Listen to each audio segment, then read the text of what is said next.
Welcome to University of Washington Communication Leadership Program info session. My name is Liao Zhao. I'm the Assistant Director of Outreach in our program. So for today's session, we'll first have our student ambassadors to talk about their experiences in the program, either as early career or middle career professionals, and then we'll go over the program specifics and leave the rest of time, actually most of the time for the Q&A to have you ask us questions. So I'm having a few colleagues join us today, so I will let them introduce themselves first. Maybe we can start with Heather.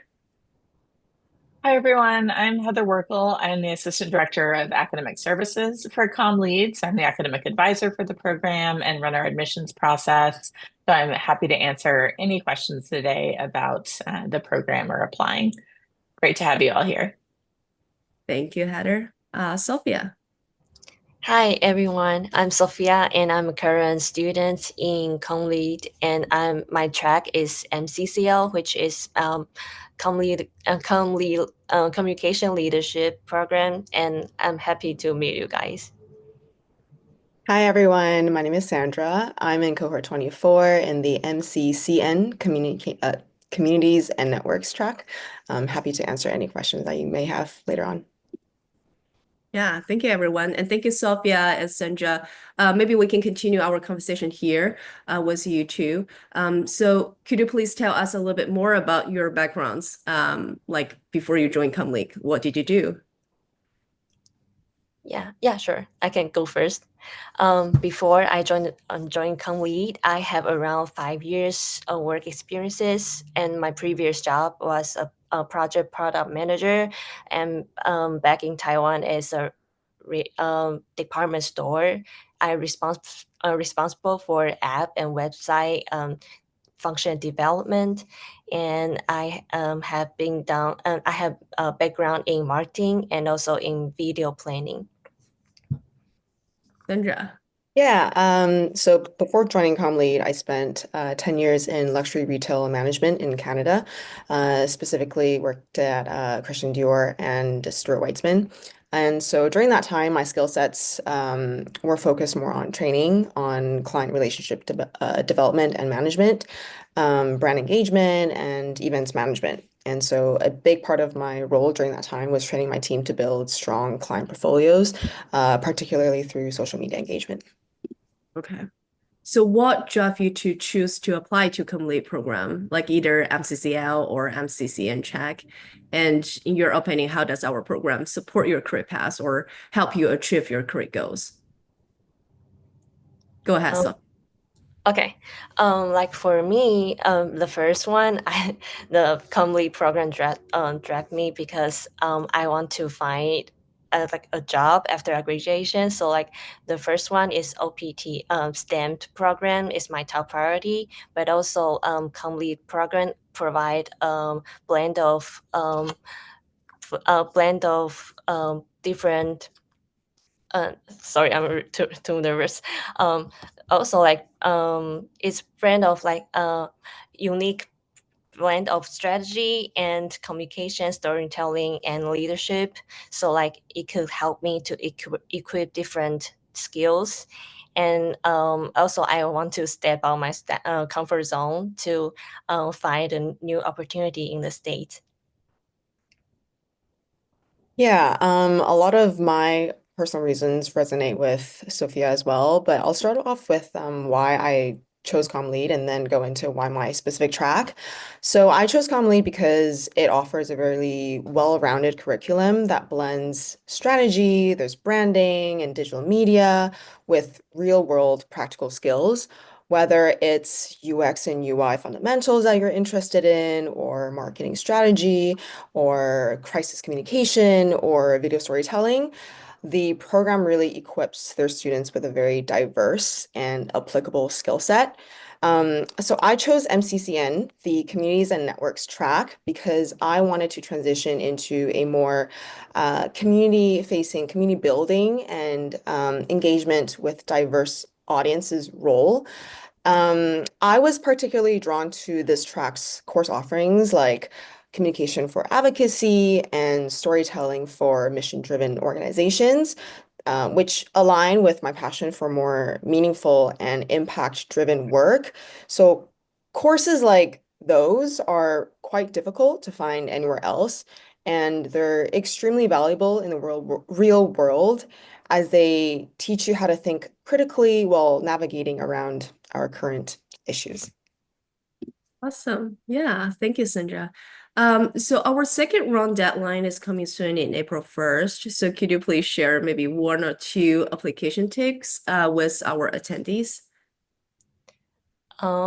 I think like for your application, especially statement of purpose, I think it's instead of listing your experiences, you have to share your journey, like what brought you here and what challenges you have faced and how complete program fits you to your next step. So you have to show your passion for communication or leadership or also in marketing, in storytelling. Good point, Sandra. I fully agree. I think highlighting your journey is incredibly important. Um, I would say my biggest piece of advice would be to show your most authentic self, especially in the video submission.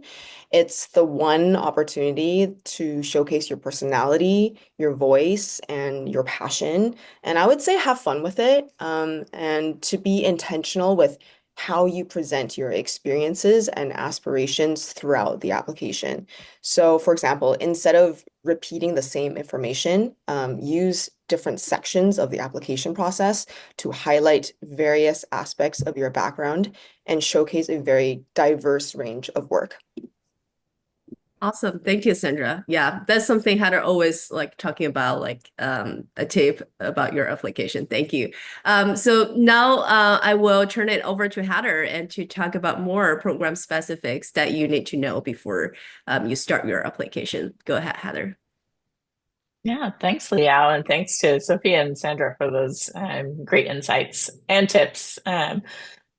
So first thing I want to mention is for international students, and Sophia brought this up as well, all three of our degrees are designated as STEM degrees, and that means that currently you get 3 years of OPT, which is work authorization after graduation, versus the normal 1 year for a non-STEM program. So that's a great benefit that a lot of students are looking for with our program.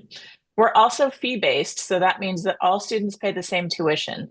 So we don't have different rates for Washington residents versus non-residents. Everyone pays the same rate, so that can make it a lot more affordable for students from other states or other countries coming to this degree. Our full-time students will typically graduate in 5 quarters, so it is a pretty fast program if you're doing the MCDM or MCCN. For the MCCL, students graduate from that in 6 quarters. So people starting this fall will be finishing up either autumn or winter in 2026-27 school year, or for the MCCL in spring 2027. So you can kind of think about your timeline there. We do have about a third of our students who are working full-time and attending part-time. So the program is very friendly to kind of that setup. Our classes all meet in the evenings or on weekends so that you can work during the day and then come to class at night or on the weekend. And for our full-time students, that leaves their weekdays free for internships and on-campus jobs and those opportunities as well. And speaking of jobs, we do have a lot of part-time jobs available, both in the department and on campus. So we have a number of student employees who work with the program to help us put on our events. Sophia is here as our outreach manager or coordinator for a student position. And we have students who work on our social media, on more of our in-person events, like our First Fridays. Lots of different opportunities to get involved and get paid while you're in your degree.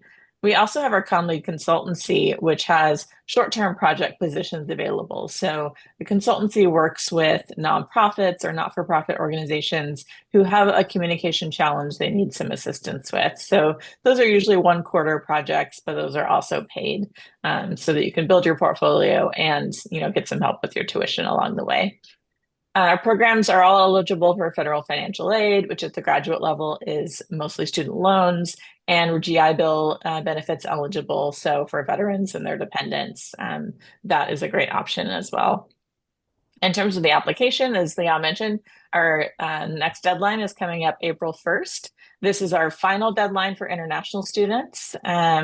So be sure to start working on your application, thinking about that April 1st deadline. Do be sure, if you are planning to apply by April 1st, to designate your recommenders at least a couple of weeks before that, so they have time to submit before that April 1st deadline. And if you happen to need to submit test scores for the English proficiency requirement, also order those at least 2 weeks before the deadline, because they can take a while to arrive. So that's my tip on meeting the deadline.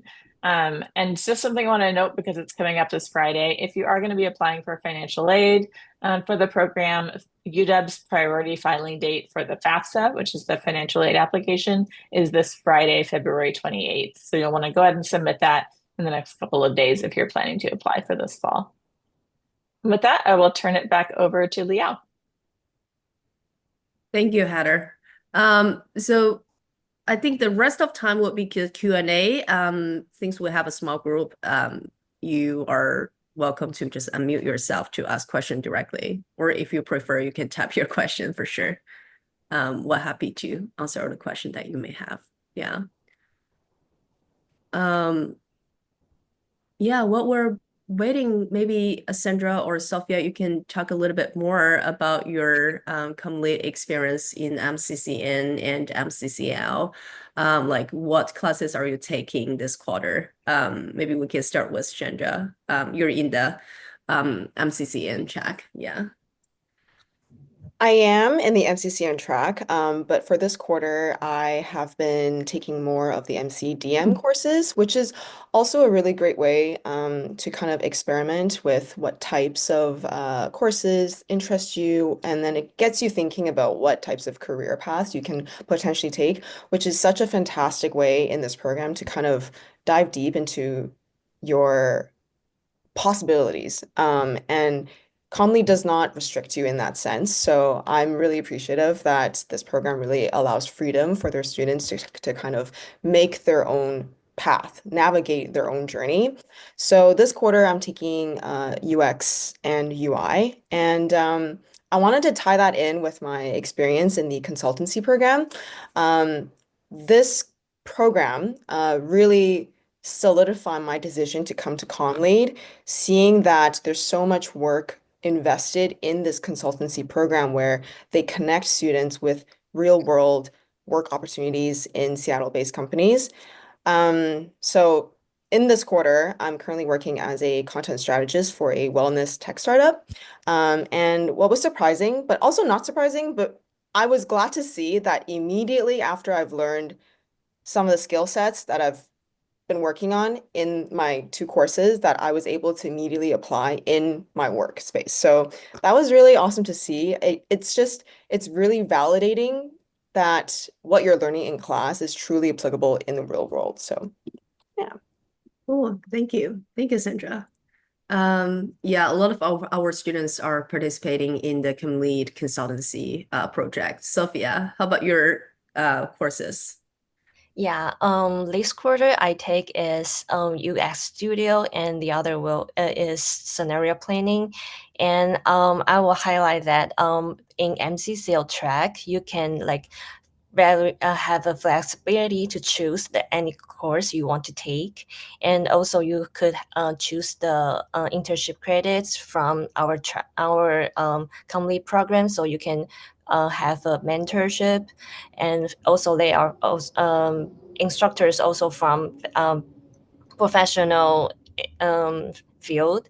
So for this quarter, I take the US Studio. The professor is from Amazon, and I could feel that he provide a lot of valuable insights in our assignment and also in the class, because we have to build an app and from 0 to 1. So we have to pitch the idea and craft all the app function and all the idea and the user research from the fundamental. And the last quarter, I also take the same the same professor's class, which is called User Research and Strategy. So I think it's pretty a good foundation to take the class first, this class first, and then I take the UX Studio to have a comprehensive knowledge to dive in the UX and UI experiences. And also like for the next quarter, I'm going to take the class I'm going to take is storytelling in data, which I'm really excited in because I want to find a job. Like my career goal is product manager. So I want to have UX and UI knowledge. And also I want to fill out the data skills gap in my skill set. So I think ComLeap also provide this kind of different aspects of course could make me whole rounded. Thank you. Thank you, Sophia. Yeah, thank you, Anna, for sharing your feedback. So Reina has a question asking about how much are I think you mean recommendation letters, right? Weighted in application. I can jump in Yeah. on that one. Mhm. So one tip that we give to our admissions committee is if the applicant didn't make the case in their own materials, don't let a recommendation letter sway you. So the recommendations are very important, but you have to make the case yourself for why you should be admitted to the program. I would say they are, I mean, they're definitely read, all the recommendations are read by all the admissions committee members, and they will note any concerns or kind of red flags that the recommender might bring up. So one tip I give people, make sure you're asking the right people to write your recommendations. They should be we don't care if they're like a big name in their field or anything like that. We want the people that know you the best and are going to be your biggest cheerleaders. So you want to make sure that the people you're asking to write those recommendations are always going to choose highly recommend as the choice in the little drop down of highly recommend with reservations, with those options. So you only want highly recommends. You want people that know you really well who are going to be able to speak to your abilities, and that's really going to come through for the committee members. You definitely don't want to choose someone who doesn't know you very well. We get people, they took a 400 student class with a professor and didn't interact with them other than that. So it's a very generic letter because the person didn't get a chance to get to know them. Don't ask those people. Ask the people that really know you. Yeah, that's true. And also, like, if possible, we recommend that you have at least one recommendation letter comes from the academic side. For some mid-career professionals, probably they have been working for many years in the industry. Like, if all the recommendation letters comes from industry, we might have a question mark about like whether you have a good experience in your academic study for your undergraduate or master's previously. So it will be good if there is at least one recommendation letter comes from academic side. Let's see, another question comes from Kay. What kind of UX projects are in the communication program? I think Sandra and Sophia, they both mentioned some UX classes that you have been taking. So could you please share more about your experience in UX projects? Sandra? Yeah, so in this quarter, I'm taking ComLead 512. It's called User Research and UX Strategies with Professor Ben Porter. He has been working at Meta for many years, so great prof. If you ever take that course, you will not regret it. I'm enjoying it so much. So far, what we've done in class for our projects are detecting user issues, heuristics evaluation, and cognitive walkthrough, identifying design principles, building personas, interviewing techniques, building a target persona. And for our final project, we are actually building a full-blown user testing test and deploying it to the public. So Sophia, anything else to add? For the last quarter, I also take the user strategy and user research and strategy. So it's basically just like Sandra said. And this quarter, I take UX Studio, which need the prerequisite for some UX class. And for this UX Studio, we have to brainstorming like what kind of app we want to build. So we have to pitch the app idea first. Then we have to presentate to other students and also to the professor. So you can, based on the feedback from the professor, to craft your own app to make it more like user centric, and also like you make it more could tailor users needs. And at the end we have to deliver the prototype app, so you will have a like a comprehensive portfolio at the end. Yeah, good answers. I hope we answer your questions. So the next question come from Sabrina. If we're still early in our career journey, how can we highlight our experiences in our statements of purpose or video? That's a good question. Yeah. I can go first a little bit, and then Heather and Sophia and Sandra, feel free to jump in. I would say in our program, Heather, you can correct me if I'm wrong, but I think more than 50% of our students are early career professionals, or they have either from 0 to 2 years working experience before they join ComLead. But many of them either have internship experiences while they were still in the undergraduate, or they have some on-campus job during their undergraduate study. So they can definitely highlight those of those like practical working experience in their personal statement or in the video. And also like Sophia and Sandra, do you want to share about like what kind of story did you talk about in your personal statement and a video? Maybe that could be a good examples for us. Yeah. For me, in my statement, I think I put my background story, which I came from Taiwan, and I grew up in a suburban area. So like I've kind of put my personal story in the statement to tailor hold the structure. So I think you have to make your passion and your why you choose ComLead, and also your background to use the points to tailor all the points together, make it more strong or persuasive, I think. Does it is did I answer the question? Sandra, what did you share in your video? What I shared in my video was more around my previous workplace because I had worked there for many years. And I highlighted my ability to navigate around workplace politics and what solutions I proposed to help create a more cohesive workplace environment.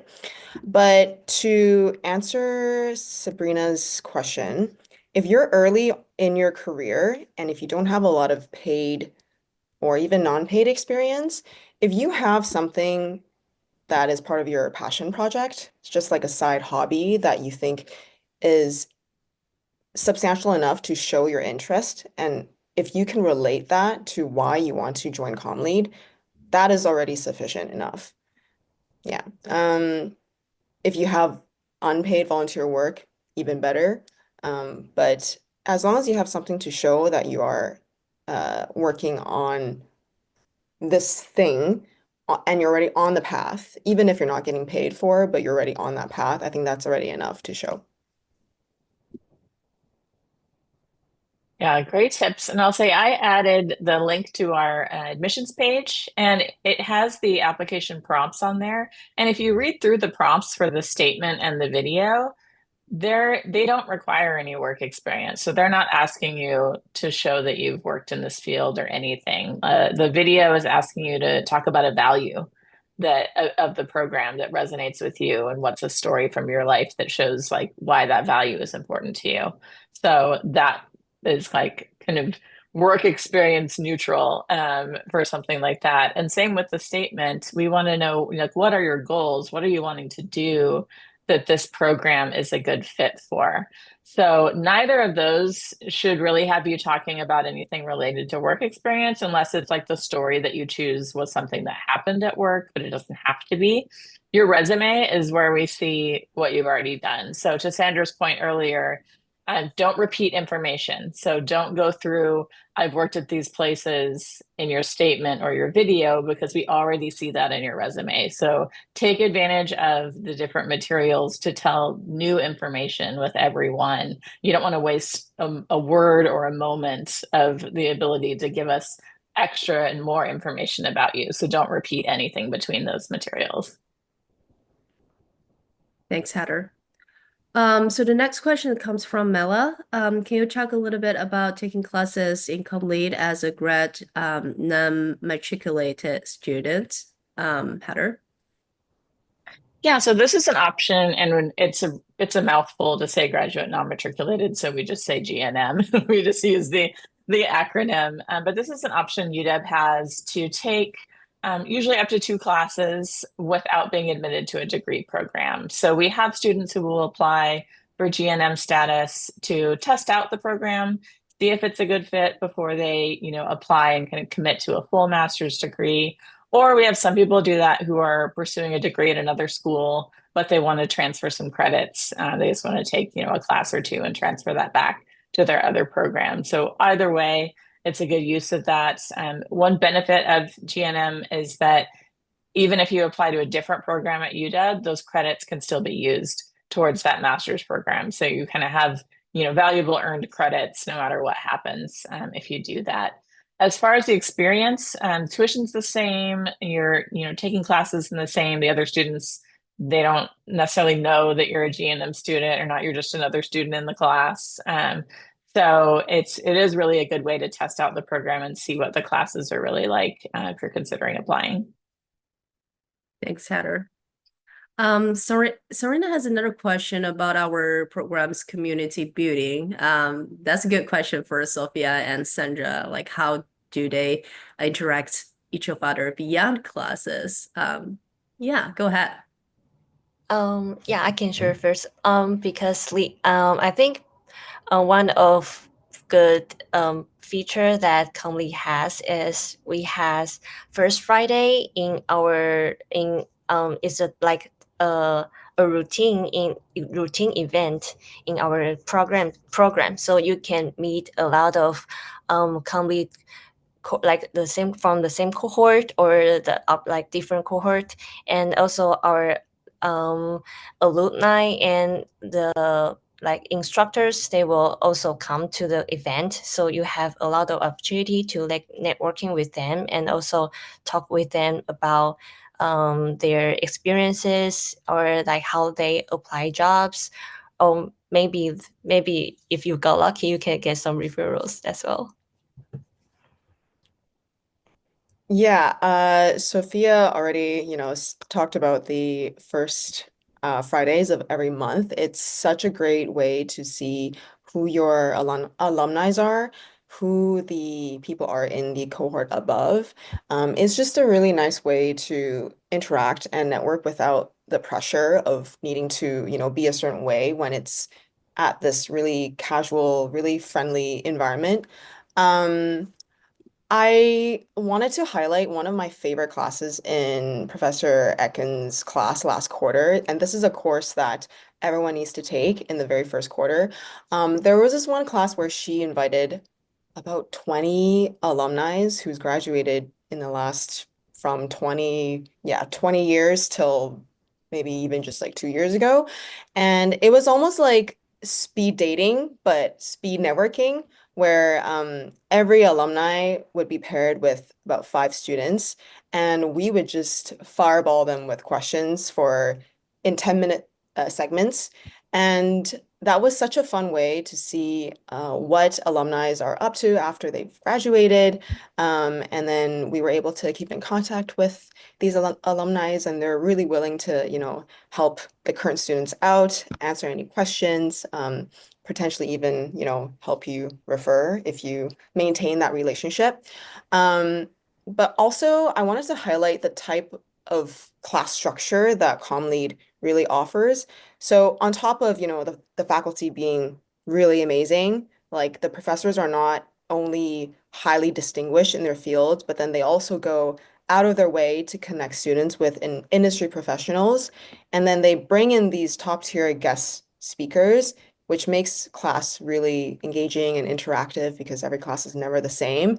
So there's so many opportunities where CommLead really offers their students accessibility and connection into the industry through whether it's networking events, whether it's through guest speakers. So you're not just networking like outside of the classroom, you're also doing it inside as well. So Yeah. And in terms of other kinds of out of class activities, I think we also hire a student community coordinator, and they will do a lot of activities like go hiking, movie night, bubble tea night. Yeah, a lot of fun activities outside of class. But I think Serena is asking something a little bit different, like how about student government representatives from CommLead program or cross-campus collaborations program, Heather? Yeah, so UW has two different student government organizations. There's the Associated Students of UW, ASUW, which is the undergraduate student government, and then there's the Graduate and Professional Student Senate, which is for graduate programs. And we do have 2 spots for GPSS senators from CommLead. Right now, we have those filled for this year, and actually just got a message today from one of our GPSS senators, who's a comm leader, who wanted to share some upcoming events for students. So I'll be sending that out.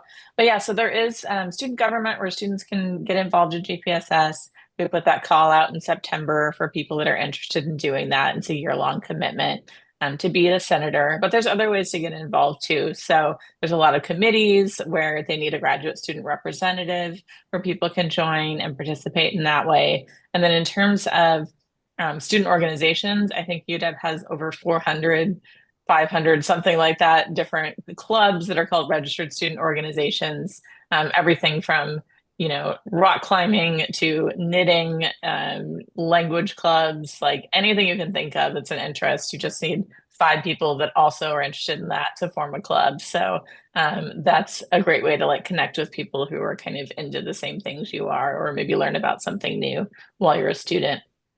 And of course, all of those student activities, intramural sports, everything that's open to UW students is, open to any CommLead student to participate in as well. Let us know if you have any additional questions. And you can always email us at commlead@uw.edu for more questions after the session. Thank you, everyone. Thank you for joining us today, and good luck with your application. And we hope to see you this September in Seattle.